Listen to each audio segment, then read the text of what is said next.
La proie ne saurait échapper à un lion affamé.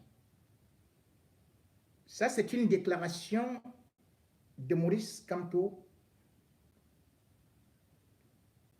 qui mérite réflexion. Qui est donc le lion affamé? Certainement, certains croiraient que c'est le vieux lion. Mais le vieux lion, même s'il est affamé, il est désormais édenté. Les rôles ont changé.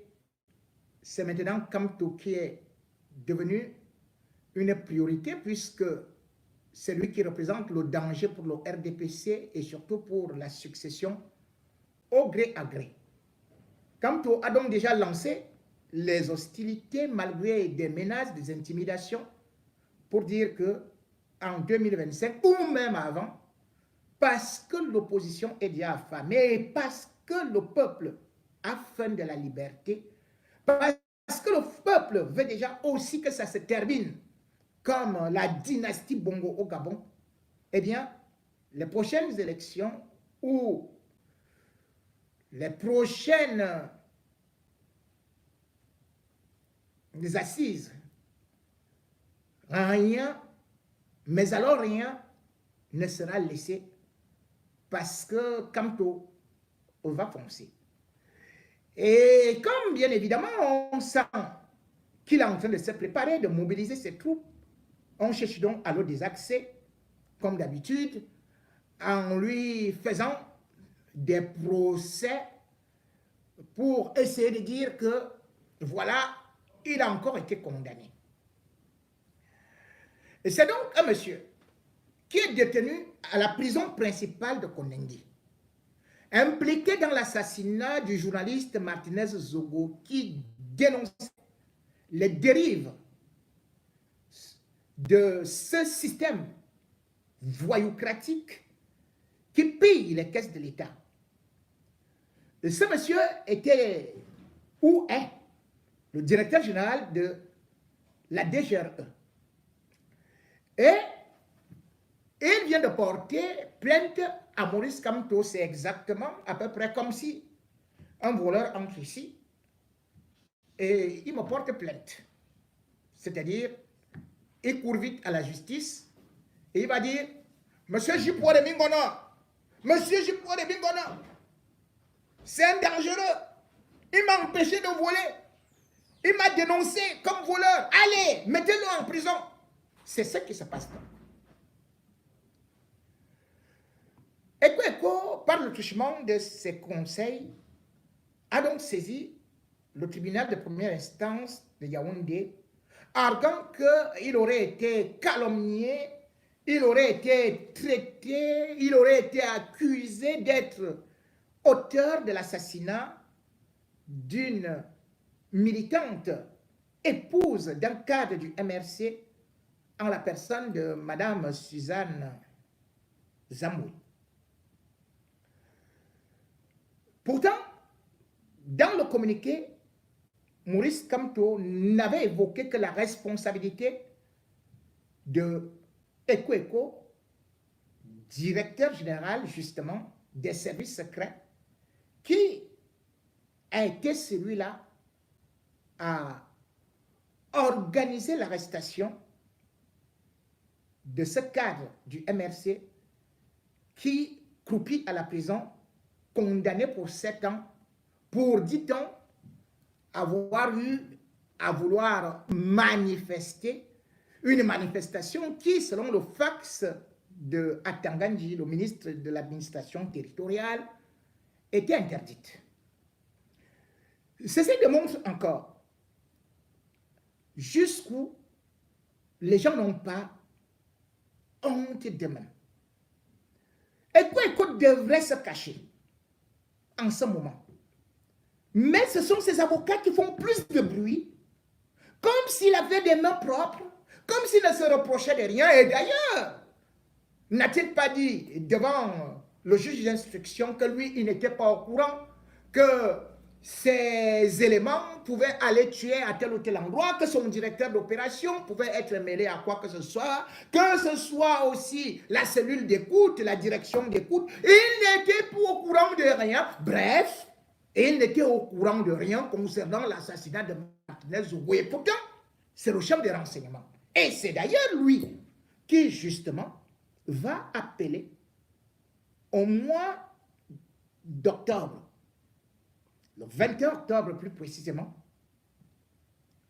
2020, c'est lui qui va appeler Pascal Zamboué pour lui dire, il est où? Pascal Zamboué va lui répondre que il se trouve à Douala. Quelques instants après, c'est les gens de la DGRE qui vont l'enlever nuitamment, et ils sont d'ailleurs cagoulés. On l'enlève à Douala et on le ramène à Yaoundé. Voilà donc ce que Maurice Kamto parle de la responsabilité. Puisque, première des choses, les missions de la DGRE, service de renseignement, ne peuvent pas se substituer aux missions de la gendarmerie, de la police, puisque la DGRE ne travaille pas sous couvert d'un procureur de la République. C'est une entité qui ne s'occupe du renseignement et non de la police judiciaire. Ils ne peuvent donc pas déclencher, ils ne peuvent pas être impliqués dans une opération judiciaire. Voilà pourquoi est-ce que Ekweko, qui a coordonné cette arrestation illégale, est cité par Maurice Kamto. Et le pire, c'est que Ekweko arrête, et c'est sa femme, colonel Mbazoua, qui doit juger. Puisque le colonel est présidente du tribunal militaire. Monsieur Zamboué n'a jamais eu d'arme. Monsieur Zamboué n'a rien incendié d'un édifice public. Monsieur Zamboué n'avait même pas un couteau ou une fourchette. Il est arrêté.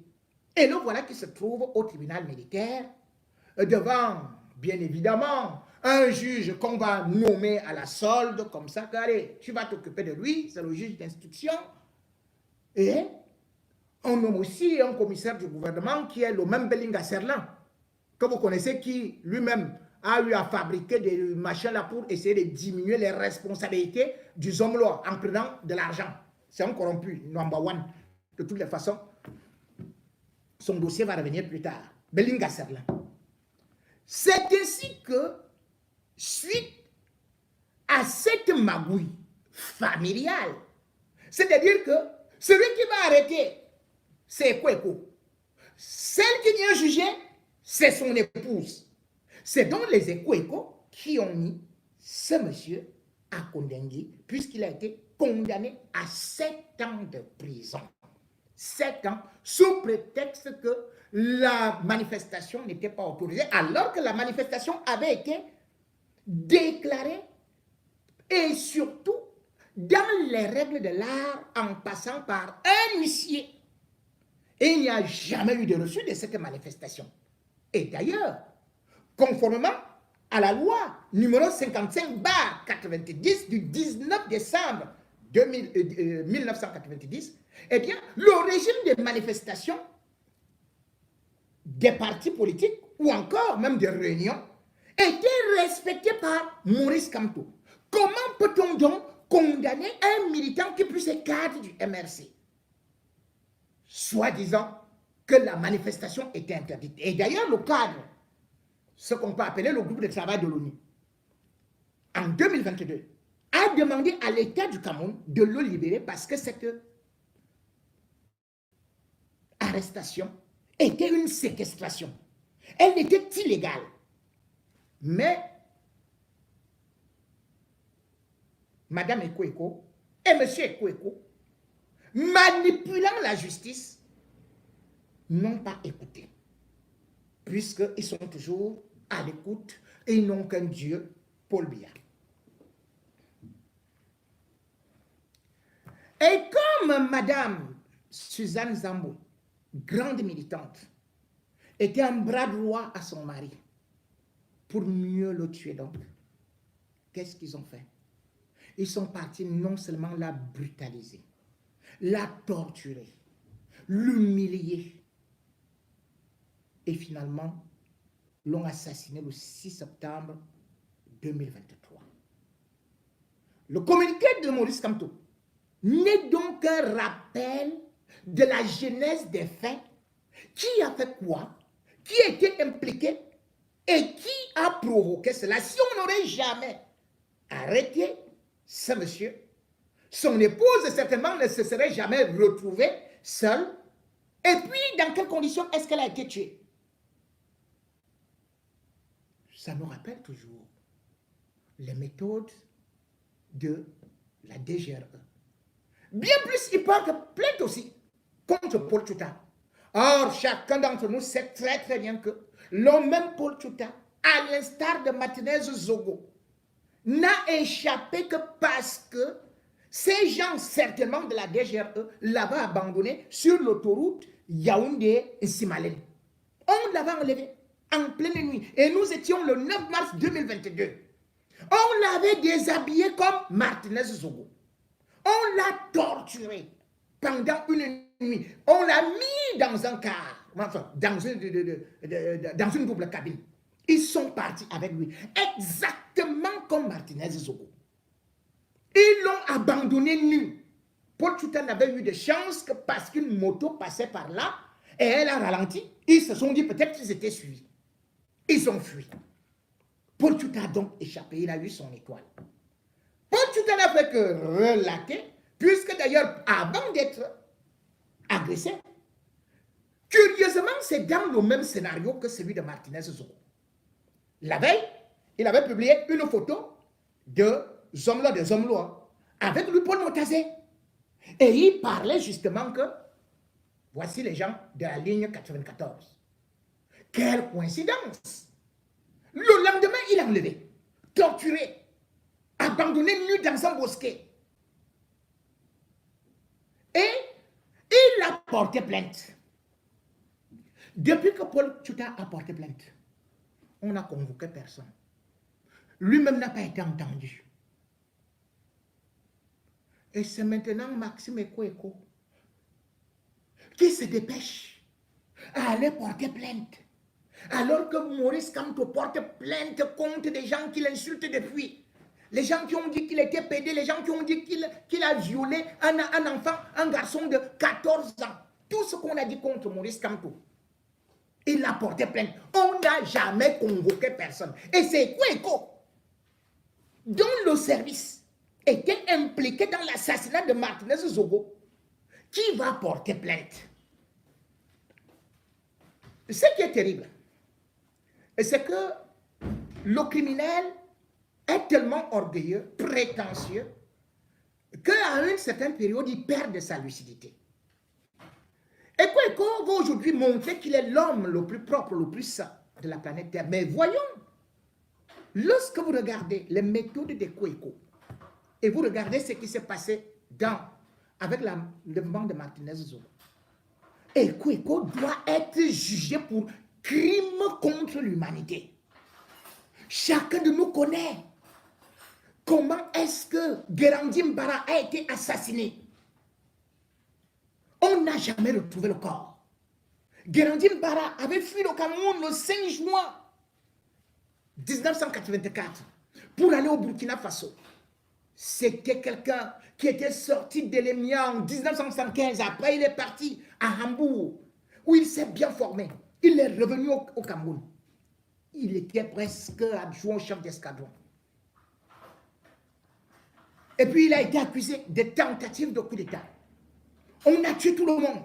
Mais lui, il avait réussi à s'enfuir pour aller, finalement, au niveau du Burkina Faso, parce qu'il était ancien camarade de Blaise Compaoré, à l'EMIA. Ce n'est que là qu'il avait eu la vie sauve. Mais le régime de Yaoundé l'a poursuivi sous prétexte qu'on aurait dit qu'il devait avoir 2000 armes et qu'il pouvait venir renverser Paul Biya. Qui avait mené l'opération? Guérandi était venu à Paris. Il faisait des études de telle sorte qu'il a d'ailleurs obtenu son doctorat en relations internationales et même en économie. Il enseignait déjà. Il n'avait pas ceci. Il n'arrivait pas au Cameroun. Mais Eko a réussi à convaincre Biya qu'il pouvait mener une opération pour assassiner Guérandi Mbara. C'est ainsi que Guérandi Mbara, qui lui aussi a été piégé par un certain colonel José Alberto Abrantes Fernando, un Portugais, qui avait épousé une Camerounaise, mais qui en fait était un agent secret d'abord en Côte d'Ivoire, puis on a fait que cet assassin-là vienne au Cameroun. On va le contacter et on va lui dire de se mettre en relation avec Guérandi Mbara. Je vous rappelle que ce monsieur était major de sa promotion. Je vous rappelle que ce garçon était capitaine à 28 ans. Pour vous dire que c'est un génie. Et c'est comme ça que ce colonel retraité, recruté par Eko, Maxime Eko, directeur de la DGRE, va lui dire, tu vas monter quelle opération? Tu peux faire comment? Il a dit, je vais le piéger en disant que nous partons acheter des armes en Russie. Guérandi Mbara est parti de Ouagadougou, du Burkina Faso, pour aller le rejoindre, disant qu'il devait d'abord aller faire un petit crochet avant de pouvoir aller finalement chez le vendeur d'armes Starkman. Starkman, c'est quelqu'un qui est ici à Paris, qui vendait les armes d'ailleurs au régime de Yaoundé. Et c'est comme ça qu'on a piégé Guérandi Mbara. Il est arrivé. On l'a mis dans l'avion, un jet privé. Boum, on lui a mis un sédatif. Nous sommes le 25 janvier 2013.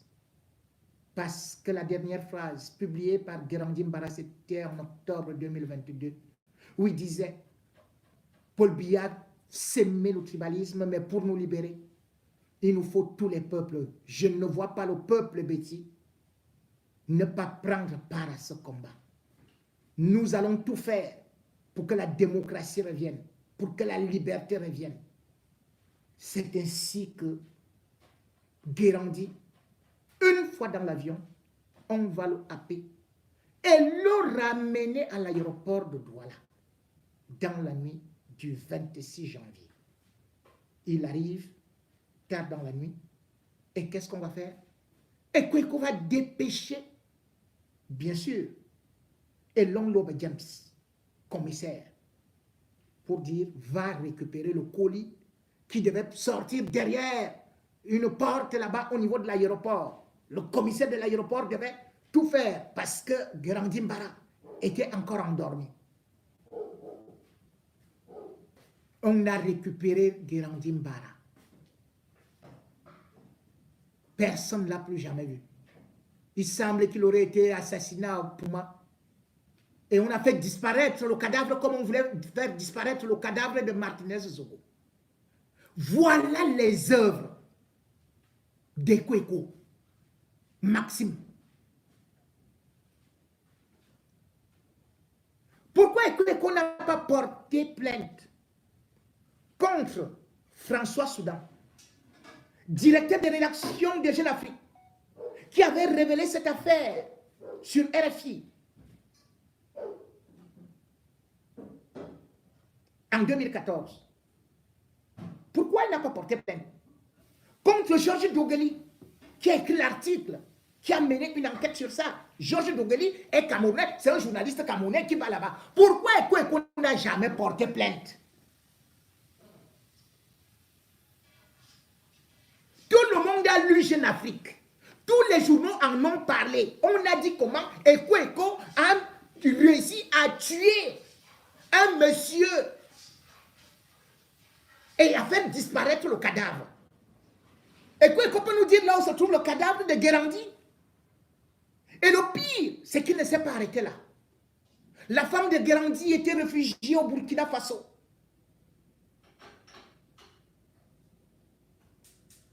Elisabeth. Dans la nuit du 1er au 2 mars 2017, Ekwe-Eko a encore envoyé un gang de braqueurs de la DGRE pour aller l'assassiner. Blaise Compaoré, qui était président de la République, n'a jamais parlé, ni le Burkina Faso, parce qu'ils savent ce qui s'est passé. On n'a jamais déterminé comment cette femme est morte. Et regardez de la même façon comment est-ce que Suzanne Zamboué a été tuée. La DGRE porte une marque dans ces assassinats. On tue l'homme, on assassine la femme. Ça, c'est Ekwe-Eko. Et comme je vous ai dit, tous ces gars-là, Ekwe-Eko, c'est un ancien de l'église. Hein. Il va à l'église. Hein. Dans son bureau, tu arrives là et il y a la Bible. C'est à peu près comme on appelle les antéchrists. La croix est en l'envers. Toi, tu crois qu'il croit en Dieu, mais il croit en Satan. Lui, il fait des invocations sataniques. Un buveur de sang comme ça. Et c'est lui qui va porter plainte. Avec autant de morts. Comment est-ce que c'est faisable qu'un directeur général de renseignement dans un pays, il est impliqué dans l'assassinat d'un journaliste? Et jusqu'à présent, vous voyez, Paul Biya ne l'a pas relevé de ses services, de ses fonctions. Pourquoi? Parce que tous les crimes d'État ont été commis par Ekwe-Eko. On cherche juste un moyen de le laisser là quelque temps. Et après, on va vous dire, non, on n'a pas trouvé assez d'éléments. Il est libre.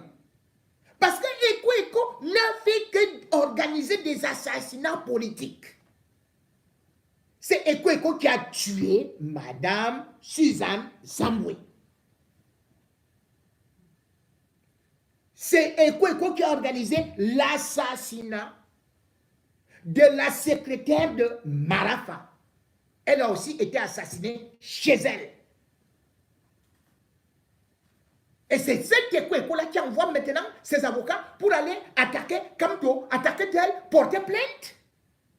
Est-ce que Ekwe-Eko peut savoir ce qu'on appelle des disparitions forcées? Est-ce qu'il connaît ce qu'on appelle des exécutions extrajudiciaires? Est-ce que Ekwe-Eko est même conscient qu'il sera poursuivi par la CPI pour crimes contre l'humanité, pour torture?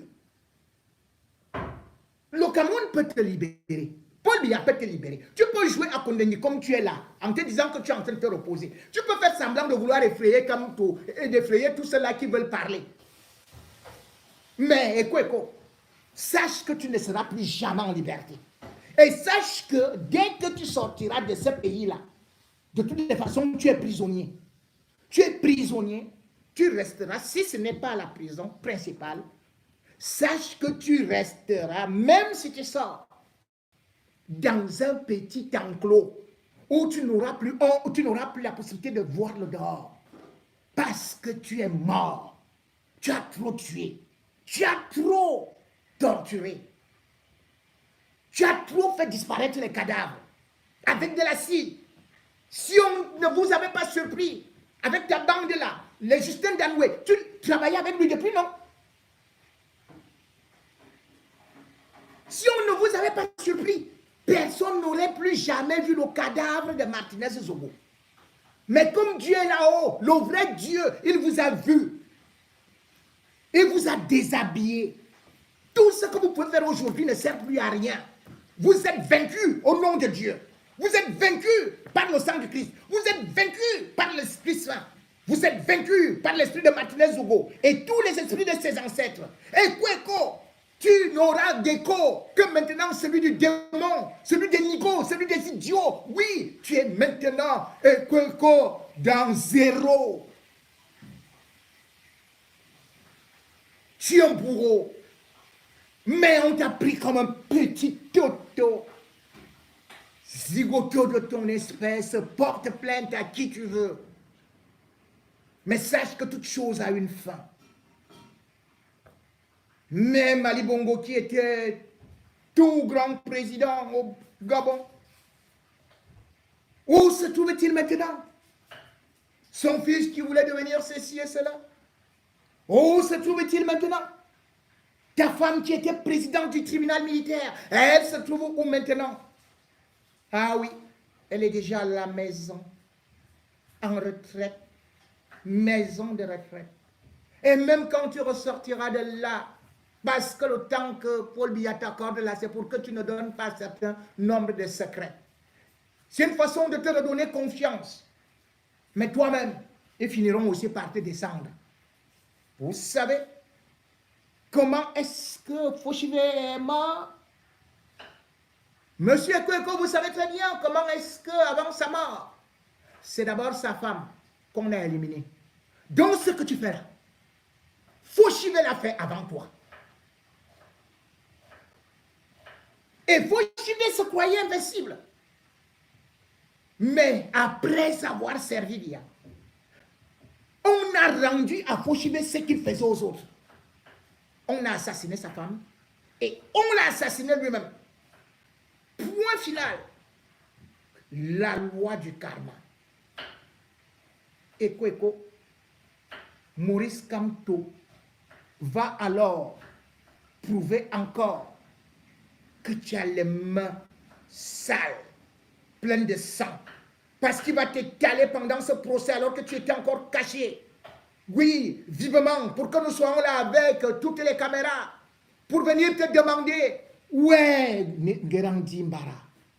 Où est le cadavre de Guérandi Mbara? Et de toutes les façons, ce n'est pas nous qui inventons.